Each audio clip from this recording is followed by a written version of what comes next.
Bom, a gente fica olhando a vida de Jesus, os seus ensinamentos, eles são extremamente contraculturais. Tudo que Jesus falou e ensinou foi contra o que o pessoal na época esperava e acreditava. As bem-aventuranças são um grande exemplo disso. Jesus começa dizendo que bem-aventurados são os pobres de espírito, bem-aventurados são os que choram, bem-aventurados são os mansos. Como assim? Isso é uma confusão muito doida, porque na época de Jesus, o importante era você ser um conquistador, o importante era você ter muitas coisas, o importante era você estar sorrindo. Agora, bem-aventurado ou feliz é o que chora, feliz é o pobre de espírito. Isso parece muito confuso. Então, os ensinamentos de Jesus, eles vêm sempre na contramão do que a sociedade da sua época esperava. Então, por isso, às vezes, eu acho estranho que o ensinamento dos cristãos atualmente estejam baseados aí, principalmente em triunfalismo, em teologia do domínio, né? Então, são coisas que são completamente alheias e contrárias à essência daquilo que Cristo ensinava. Bom, então, diante disso, nós vamos falar aqui sobre as bem-aventuranças, vai ser uma sequência de vídeos, esse aqui é o primeiro, depois nós vamos falar sobre cada um dos versículos aqui de Mateus capítulo 5.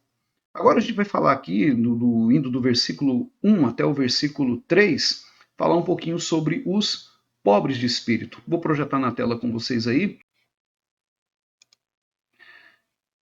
E Jesus, vendo a multidão, subiu a um monte e, assentando-se, aproximaram-se dele os seus discípulos.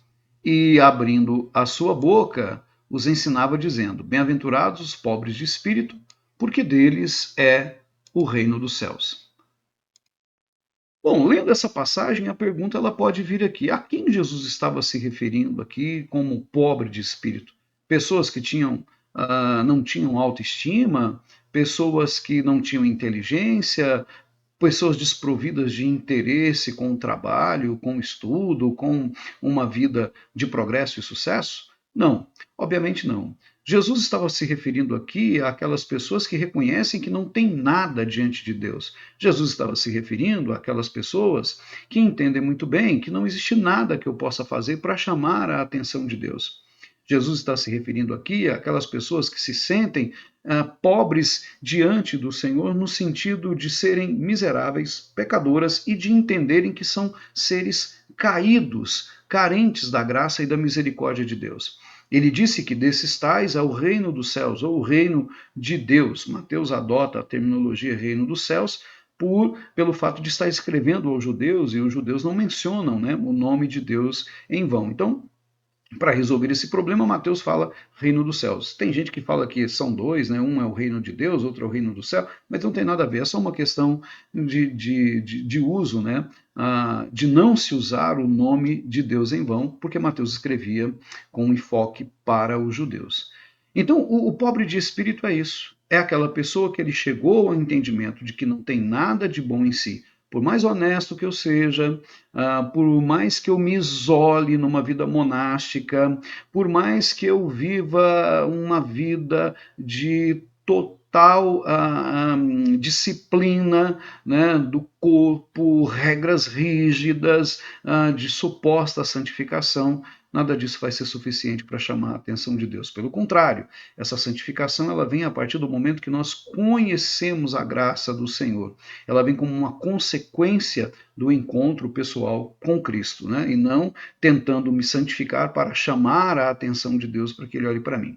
Então, ser pobre de espírito é isso, é entender que nós não temos nada para oferecer a Ele que possa agradá-lo, a não ser o entendimento de que nós somos pecadores caídos e que precisamos arrepender dos nossos pecados, confessando a Cristo como o único Senhor capaz de nos resgatar desse mundo maluco, doente, desse mundo de trevas, desse mundo sombrio. Então, ser um pobre de espírito é isso. É aquele sujeito que ele sabe muito bem que ele não tem nada para oferecer a Deus. Ele vai chegar na presença de Deus única e exclusivamente confiando na graça do Senhor. Ele sabe que nessa graça, através dela, através de Cristo, nós aí podemos nos tornar ricos. Mas sem Ele, somos pobres. Então, a arrogância, a prepotência, ela não tem espaço diante de Deus. Porque Deus, como um ser eterno que vive na eternidade, que vive na glória celeste e eterna, olha para nós, quando percebe em nós arrogância, ele se entristece, porque ele sabe que nós somos pó. Daqui 100 anos, provavelmente ninguém vai lembrar de nós mais, porque nós vamos deixar de existir sobre a terra. Então, tenho que me considerar como um pobre criatura que necessita da graça e da misericórdia do Senhor.